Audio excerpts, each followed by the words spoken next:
This is double take mirrors.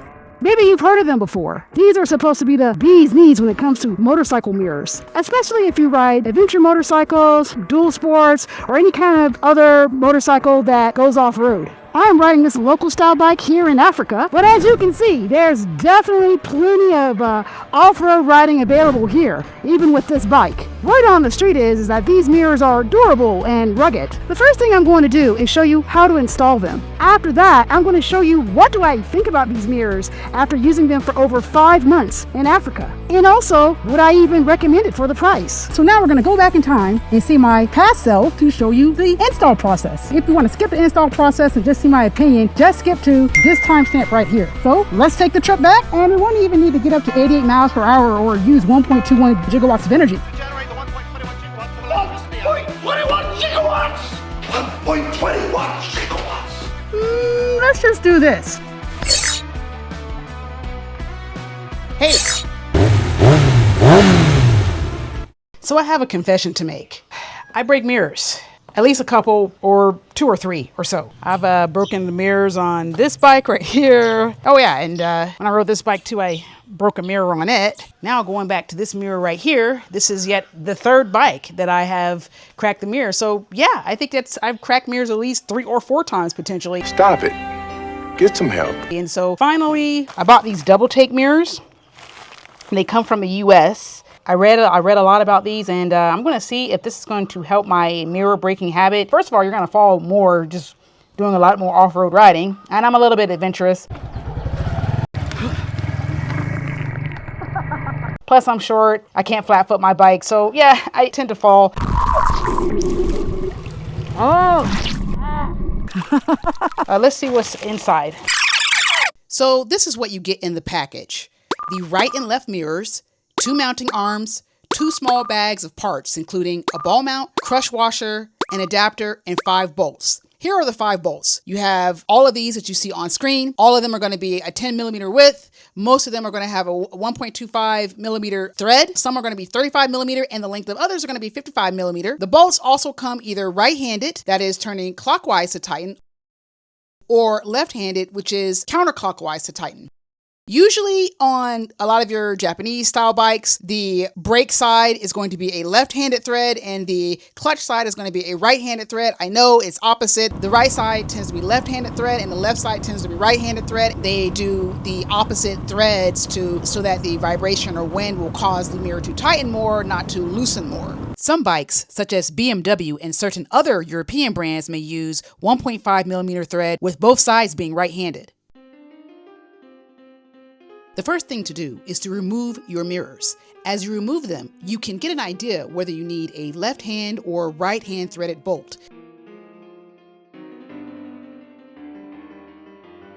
Don't be afraid of the mini bolts. I first took time to test the bolts to see which one fits. Trust me, if it fits, it goes in easily. Here I am using the left-handed 35 millimeter length bolt. Once I have determined which bolt screws in, I get the ball mount. Place the bolt through the mount from the top. The crush washer goes on the bottom of the ball mount with the side with the ridges facing the bottom of the ball mount, like so. Now I take the assembly to screw in to my front brake side. Make sure that all previous mirror equipment, bolts, nuts, adapters, etc. have been removed so that everything is removed right down to the perch. I place the bolt attached to the ball mount and the washer into the perch hole. You will need an 8 millimeter Allen wrench hex key to screw in the bolt. For you torque interested people, Double Take says to use 8 Newton meters for you metric types or 5.9 foot-pound of torque. But basically, I just really tighten it really tight because of the washer there. It should be pretty tightened down. Here, I'm taking one of the arms and the right side mirror. The part of the arm that says patent pending goes over the ball mount, and the mirror will be inserted into the end of the arm that says Double Take mirrors. I leave the arm relatively loose so I can position the bottom of the arm over the ball mount. While holding the arm over the ball mount in place, I use my other hand to place the mirror inside the top of the arm like so. At this point, I turn the knob to tighten down the arm, which tightens both ends of the arm on the ball mount and on the mirror at the same time. If you want to adjust the position of the arm or mirror, simply loosen the knob a bit, move the mirror in the desired position, and then retighten. Now I will show you the other side. Here I am using the right-handed 35 millimeter length bolt. But I did fumble with testing the other 35 millimeter length bolts before realizing this was the right one. Again, I place the bolt inside the ball mount, place the washer underneath, tighten the bolt.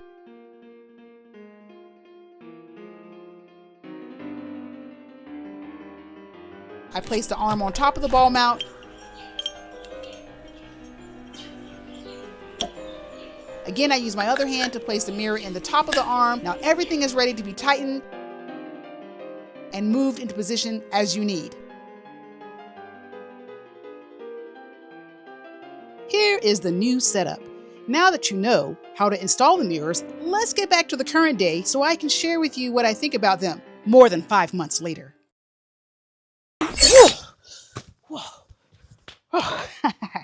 Okay, it looks like we made it back. So, are these mirrors really worth it? First of all, I'm not sponsored in any way for this video. I mean, just like look at the number of subscribers I have on my channel. No one's definitely sponsoring this video. I bought these mirrors with my own money at full price. But for me, whether these mirrors are going to be worth it or not for you is going to depend on a few different factors. I personally have no regrets purchasing these mirrors. They worked as advertised. I mean, the mirrors are just really adjustable. You can put them in a lot of different positions very easily. If you're the kind of person that wants to fold the mirrors in, if you're going off-road, they can easily do that. For me, they're so durable. I haven't even felt the need to turn them inside when I go on some more uncertain patches of road. They just really held up as is, even when I did fall.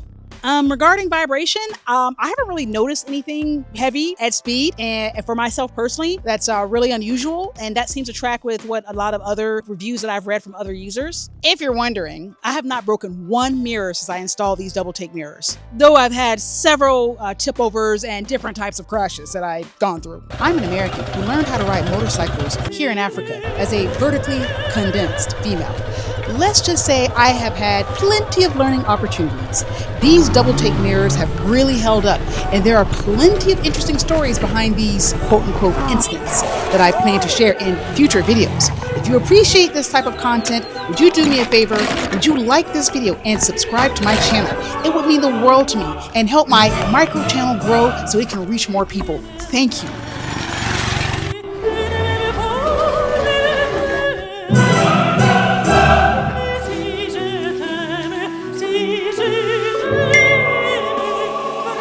If you plan to be in places like me where failure is not an option, and you don't want to deal with falls and possibly your mirrors breaking in some remote place where it's going to be difficult for you to replace the mirror, if you're ready to buy once, cry once, then I definitely recommend these mirrors. I brought these mirrors back with me from the US to Africa because it's kind of difficult to find solid mirrors here. And I also got tired of just buying local mirrors, all the time for when I did break mirrors. To replace the mirror on your bike, like get the branded mirror, it can be pretty pricey for certain models of bikes. Even if you don't have some kind of exotic trip or you don't do a lot of heavy duty off-road riding, you just want no muss, no fuss, dependable mirrors that won't easily break and are easily adjustable, I would still recommend these mirrors. Here are how these mirrors look after 5 months of use.